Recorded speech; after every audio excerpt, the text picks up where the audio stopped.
Guys, তোমরা কেমন আছো? তো আশা করি ভালো আছো, আমরাও ভালো আছি। তো আজকে দেখাবো নতুন একটা রেসিপি। তো তোমরা দেখতে থাকো কি করে নতুন একটা রেসিপি করি আর কি দিয়ে করি সেটাও তোমরা দেখতে থাকো। কত করে পেঁয়াজ? 30 টাকা দাম লাগিয়েছি। হ্যাঁ, ভালো আছে তো? হ্যাঁ, আমি তো ভালোই দিলাম। এটা 30 টাকা না, যেটা অপছন্দ হবে সেটা দিয়ে দেবো। হ্যাঁ, ভালোই দিয়েছি। দাও।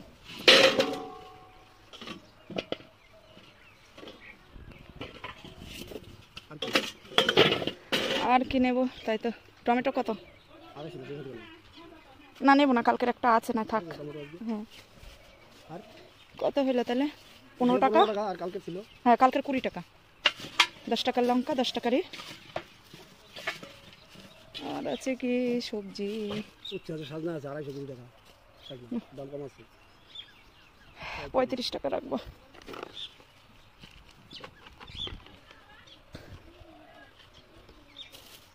ভেন্ডি নিতাম। ভেন্ডি নেই। নাও ভেন্ডি, একেবারে কচি ভেন্ডি। না, আজকে থাক, আজকে আছে অনেক তরকারি। এই এই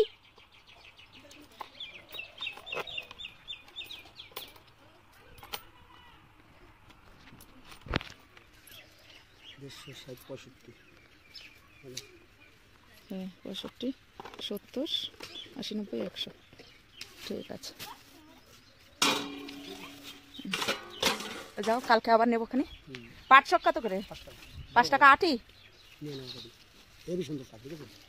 5 টাকা আটি ফুল হয়ে গেছে তো। এই ফুলের কি হয়? এটা না, এটা সারা নাও, অসুবিধা কি আছে? এটা নাও। বুড়ো না তো? না না, এটা শাক, এটা তো ওই গাছ পাত না।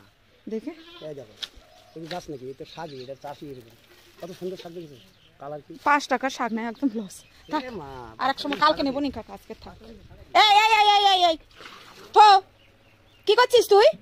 ওই জলের ভিতর হুমড়ি খেয়ে কিন্তু মুখ পড়ে যাবে তোর। রাখ।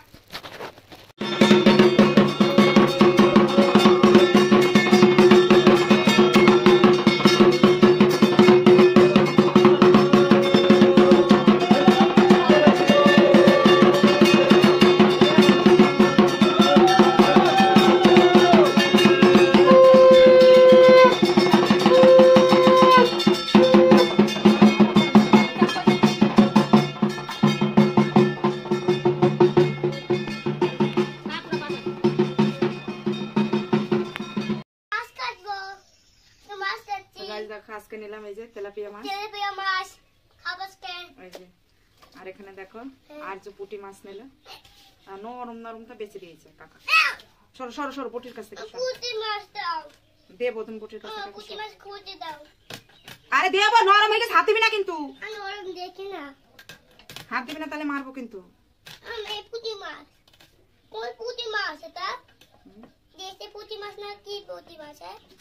দেশি পুঁটি মাছ তুমি চেনো?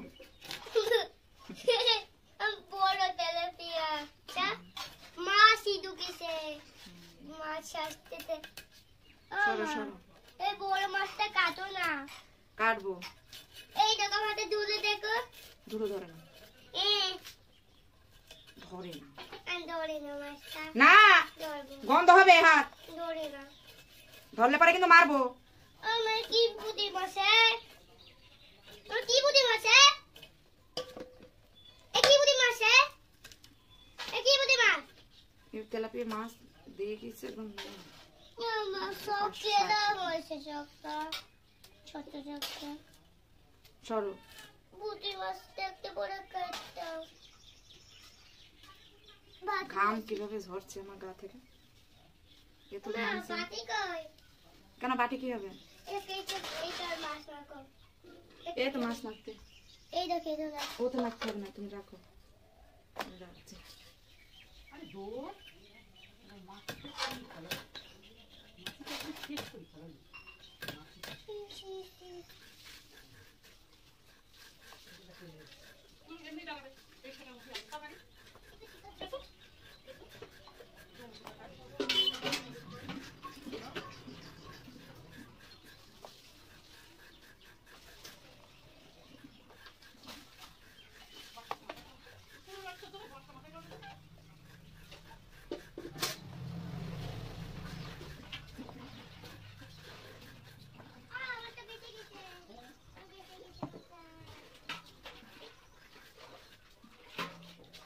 তুই ভিজিস,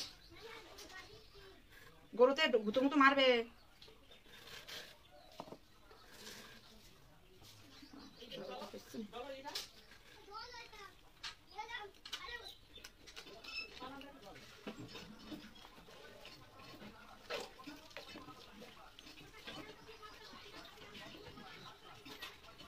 তো গাইস দেখো শশার এইভাবে করে বীজগুলো সব ফেলে দিতে হবে, মাঝখানের এই বুকগুলো। ওই যে আমি বুকগুলো এইভাবে করে ফেলে দিচ্ছি, ইচ্ছা করলে তোমরা খেতেও পারো। তারপরে এইভাবে এইভাবে করে কেটে নিতে হবে। এই যে দেখো এইভাবে করে কেটে নিচ্ছি।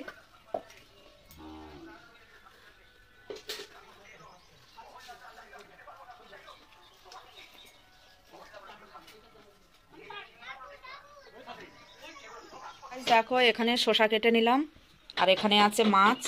মাছগুলো এবার ভেজে নেবো বসে বসে, তো তোমরা দেখতে থাকো। আর এখানে হচ্ছে ভাত হয়ে গেল, ভাত উপর দিলাম। দেখো মাছগুলো আর একবার একটু ধোয়া দিয়ে নিলাম, এবার লবণ হলুদ এটাতে মেখে নেব। আর এদিকে দেখো গ্যাস আস্তে আস্তে জলে বলে গ্যাসের উপরে কড়াইটাও বসিয়ে দিলাম। তো গাছ দেখো এই যে হলুদগুলো নিলাম, এবার ভালো করে হলুদ লবণ দিয়ে মাখিয়ে নিলাম। আস্তে আস্তেই রাখবো, মানে কাটবো না মাছগুলো, তাই আস্তে আস্তে রেখেছি। আর এই যে পুঁটি মাছগুলো আর্য খাবে বলে তাই নিল।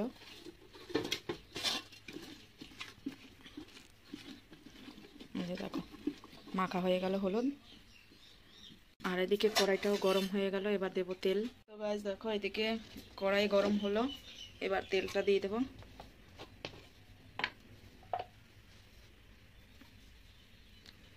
এই যে তেল দিয়ে দিলাম, তেলটা দিয়ে একটু নাড়াচাড়া করে দিলাম যাতে চারা সাইডে লাগে।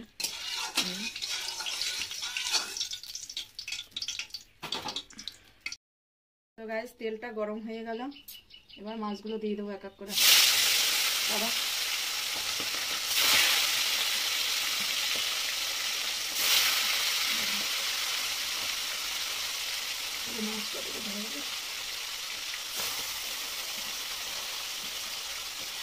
দেখো পুরো মাছটাই দিয়ে দিলাম একসাথে।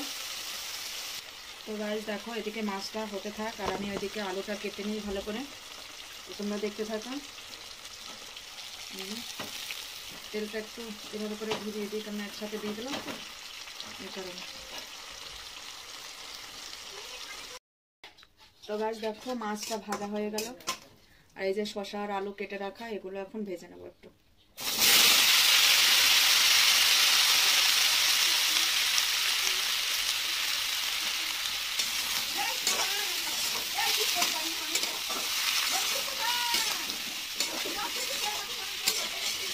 তো এরকম রান্না কি তোমরা কোনোদিন খেয়েছো? শসা দিয়ে মাছ দিয়ে আলু দিয়ে কীভাবে করে রান্না করে, এটা নতুন পদ্ধতির রান্না। তোমরা এরকম করে খেয়ে দেখো, হেভি লাগে। কিন্তু চিংড়ি মাছ হলে বেশি ভালো হয়, চিংড়ি মাছ হলে বেশি ভালো হয়। বড় মাছও ঠিক আছে, বড় মাছও টেস্ট হয়, কেন বড় মাছের টেস্ট আলাদা, চিংড়ি মাছের টেস্ট আলাদা। আর এই শসাটা যদি চিংড়ি মাছ দিয়ে প্লাস একটু নারকেল বাটা দিয়ে এগুলো দিয়ে যদি মানে মাখা মাখা, মানে বেশি ঝোলও না বেশি মানে গাঢ়ও না, মাখা অল্প অল্প আর কি ঝোল থাকে মিডিয়াম, আর একটু সামান্য নারকেল বাটা দিয়ে তুমি শসা দিয়ে চিংড়ি মাছ দিয়ে রান্না করবা, খেয়ে দেখো হেভি লাগে।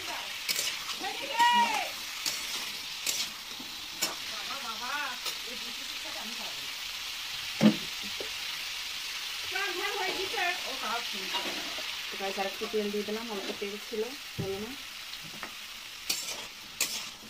এবার একটু এগুলো ভালো করে একটু ভাজা ভাজা করে নেবো, তেলে কষিয়ে নেবো আর কি।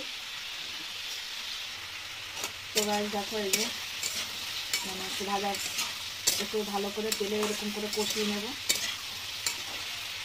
তাহলে শসার কাঁচা গন্ধটা উঠে যাবে।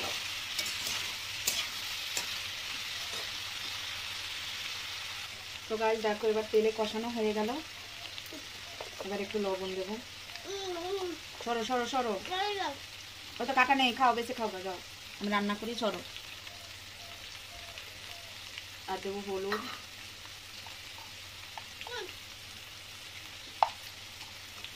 এবার এগুলো একটু নাড়াচাড়া করে নেবো ভালো করে।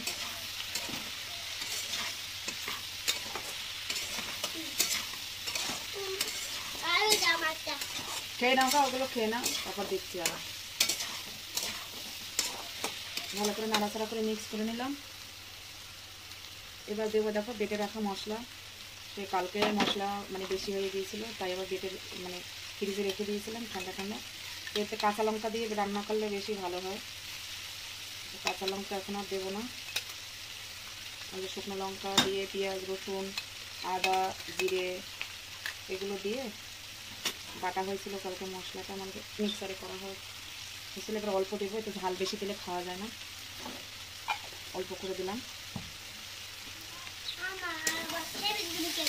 দিয়ে একটু ভালো করে কষিয়ে নেবো। বাটিতে তো খাওয়াবো, ওখানে বাটিতে রয়েছে তো খাওয়া ওগুলো। তো গাছ দেখো কষানো হয়ে গেল, এবার জল দেবো। বেশি দেবো না, কেননা এই পোকা দিয়ে আরো জল বের হবে, ওই জন্য বেশি দেবো না, অল্প করেই দেবো জল। কুমড়া খাবা তুমি? কুমড়া না শসা কাটা কিন্তু মানে। তো দেখো এতটাই জল দিলাম। ওহো তো গাইস দেখো তরকারিটা ফুটে গেল, ভেজে রাখা মাছগুলো এক এক করে দিয়ে দেবো। মাছগুলো ভেঙে গিয়েছিল,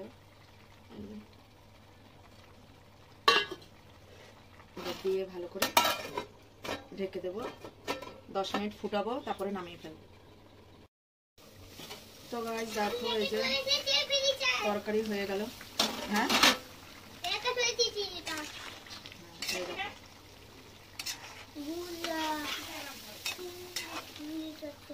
এই যে দেখো সব সেদ্ধ হয়ে গেল, আলুটাও সেদ্ধ হলো।